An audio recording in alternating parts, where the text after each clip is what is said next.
Selon le parquet de Paris, ce sont 3 équipes coordonnées qui ont frappé la capitale ce vendredi 13. Il apparaît que les 7 terroristes ont tous fait usage d'armes de guerre de type Kalachnikov et surtout d'un dispositif explosif absolument identique visant à faire le maximum de victimes en se donnant la mort. 21h20, première explosion près de la porte D du Stade de France. Un kamikaze actionne sa ceinture d'explosifs et tue un passant. 5 minutes plus tard, la deuxième équipe entre en action. Dans le 10e arrondissement, une Seat noire s'arrête devant 2 restaurants. Plusieurs hommes ouvrent le feu, c'est un carnage. Une centaine de douilles sont retrouvées sur place. 21h30 au Stade de France, nouvelle explosion, cette fois porte H.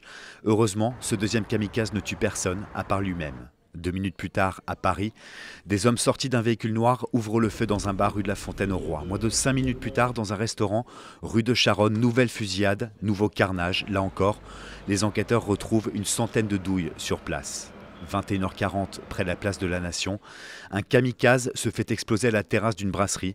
Il blesse une quinzaine de personnes. Au même moment, le pire est en train de se jouer. 3 hommes armés de Kalachnikov sortent d'une polo noire, tirent et rentrent dans le Bataclan. Il y a des dizaines et des dizaines de morts. Certains réussissent à s'enfuir.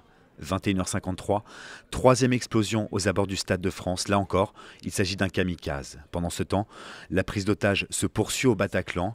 À minuit 20, c'est l'assaut. Un terroriste est tué par les forces de l'ordre. Les 2 autres actionnent leur ceinture explosive et tuent les dernières victimes de cette journée noire. Pour la première fois, des actions terroristes, kamikazes et simultanées ont frappé Paris.